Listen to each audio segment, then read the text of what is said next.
વડોદરા શહેરમાં ગતરોજ વડાપ્રધાન નરેન્દ્ર મોદીના બંદોબસ્તમાં હોમગાર્ડમાં ફરજ દરમિયાન નીતિશ અરવિંદભાઈ જારિયાનું હાર્ટ એટેકને કારણે મૃત્યુ થયું હતું.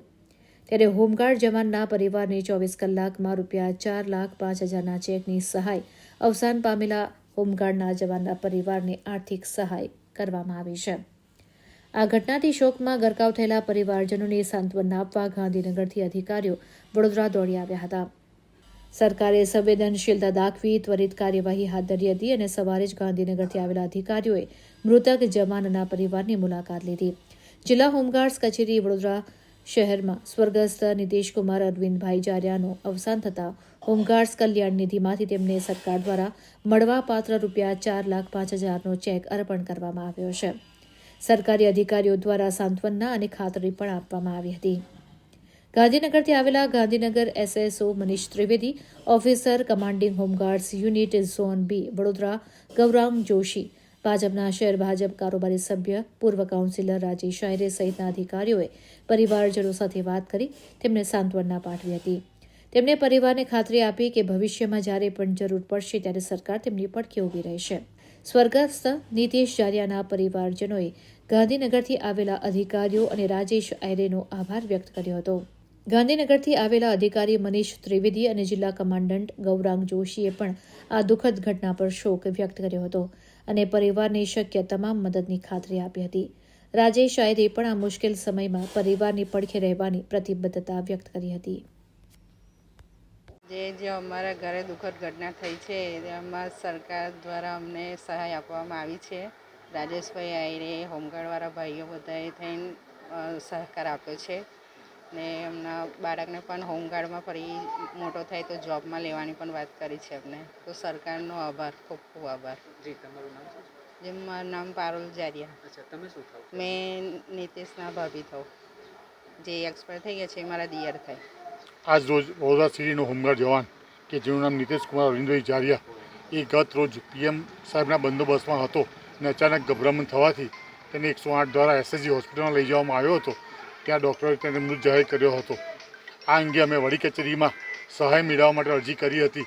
વડોદરાના કિસ્સામાં પ્રથમ વખત કે જે 24 કલાકની અંદર સહાયનો ચેક તૈયાર કરીને આજે અમે એમના જે ધર્મપત્ની હતા એને સુપ્રત કર્યો છે. એ બદલ હું જિલ્લા કમાન્ડર તરીકે ગૌરાંગ જોશી વડી કચેરીનો આભાર વ્યક્ત કરું છું. અને આ સમયે રાજેશભાઈ આરે સાથે રહીને જે સાથ અને સહકાર આપ્યો એ બદલ તેઓનો પણ હું આભાર વ્યક્ત કરું છું. આજરોજ વડોદરા શહેર આવતીકાલે માનનીય વડાપ્રધાનશ્રીના બંદોબસ્ત દરમિયાન અમારા હોમગાર્ડ્સ જવાન શ્રી નીતિશભાઈને અચાનક જ ફરજ દરમિયાન અવસાન થયેલું છે. હોમગાર્ડ દળ ચિંતિત છે અને ગંભીર નોંધ લીધેલી છે. આ બાબતે અમારા માનનીય કમાન્ડન્ટ જનરલ શ્રી ગુજરાત રાજ્ય હોમગાર્ડ્સ વડા મનોજ અગ્રવાલ આઈપીએસ સાહેબે તાત્કાલિક 24 કલાકમાં નહીં ગણીએ તો 6 કલાકમાં જ આના ચેક સહાય જે બનતી હતી એટલી રાજ્ય સરકાર પાસેથી સ્પેશિયલ પરમિશન મેળવી અને અમે પૂરી પાડેલી છે. અને વધુમાં સાહેબશ્રીએ અમોને પણ આ દુઃખમાં ભાગ લેવા મોકલાવેલા છે અને આ પરિવારને જ્યારે પણ જરૂર પડે ત્યારે અમે એમની સાથે ઊભા છીએ અને પરિવારમાં કોઈ સભ્ય હશે તો હોમગાર્ડ્સ દળમાં અમે એને પ્રાયોરિટી લઈ લઈશું એવી ખાતરી આપું છું. તમે જોયું કે ગઈકાલે જે ઓપરેશન સિંદૂરના અંદર જે વડોદરા શહેરની અંદર જે અભિવાદનનો જે કાર્યક્રમ માન્ય નરેન્દ્રભાઈનો હતો અને એ દરમિયાન કે જે અમારા લક્ષ્મીપુરા ગામ જે વર્ષો જૂનું અમારું ગામ છે અને ગામની અંદર જે અમારો દીકરો હતો જે 28-29 વર્ષનો જે દીકરો હતો અમારો જારિયા નીતિશ, એ સમય દરમિયાન તેને હાર્ટનો કંઈ પ્રોબ્લેમ થયો અને આકસ્મિક સ્થળ પર જ એટલો સિરિયસ હતો. ઇન બિટવીન સરકારના કર્મચારીઓ સાથે બીજા લોકો પણ ભેગા થઈને એને ત્યાં ગાડી લયા, પણ ક્યાંક ત્યાં મૃત્યુ થયું છે યા રસ્તામાં શું છે એ ખબર નથી. પણ પ્રાયોરિટી પ્રિમિનરી જ્યારે એને એસએસજીમાં લઈ ગયા ત્યારે એને ડેથ ડિક્લેર કરવામાં આવ્યો અને ત્યારે સ્થળ પર અમે પહોંચી ગયા હતા. સ્થળ પર અમે જોયું અને પછી હજુ સુધીનો એનો રિપોર્ટ એ હાઇપરટેન્શન છે, હાર્ટ એટેક છે, શું છે હમણાં પ્રિમિનરી રિપોર્ટમાં એને હાર્ટ એટેક કહેવામાં આવી છે. કારણ કે ગરમી અસહ્ય છે અને હાર્ટ એટેકના લીધે એમનું મૃત્યુ થયું. તરત જ અમે વડોદરા શહેરના સાંસદ સાંસદ શ્રી અમારા પ્રમુખશ્રી અને ખાસ કરીને બાળુભાઈને સંપર્ક કર્યો કે આ રીતનું છે અને આ થયું છે. એમને તરત પીએમ અમે તાત્કાલિક કરાવડાવી દીધું. એની સાથે સાથે ઘરના લોકોને જે ડેડ બોડી તે આપી દેવામાં આવી અને જે તે અધિકારીઓને જાણ કરી. પોલીસ કમિશનર સાથે સાથે વડોદરા શહેરના શહેર પ્રમુખ અને બાળુભાઈએ મુખ્યમંત્રીશ્રીને જાણ કરી.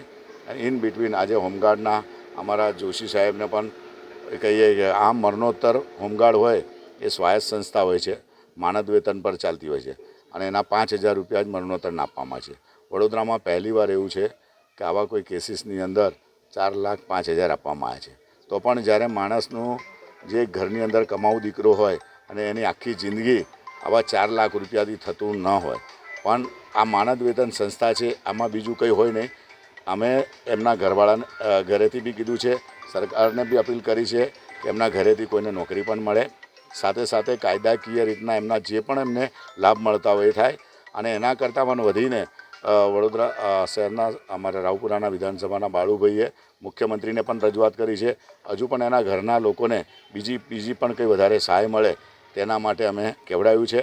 અને સાથે સાથે કે આ જ રીતના બીજા પણ હોમગાર્ડના લોકો હોય એ લોકોનો ભાઈ કોઈ એક મેડિકલ એમ થાય, કોઈ એ થાય એવી એમને પણ મેં આજે કહેવડાવ્યું છે.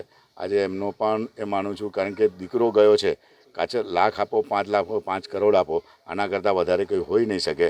પણ સૌથી સારી એક વાત છે કે એના ઘર પાસે એને એક પાન સાથે ગાર્ડ ઓફ ઓનર આપી એ છોકરાને આજે સરકાર તરફથી કરવામાં આવ્યા છે.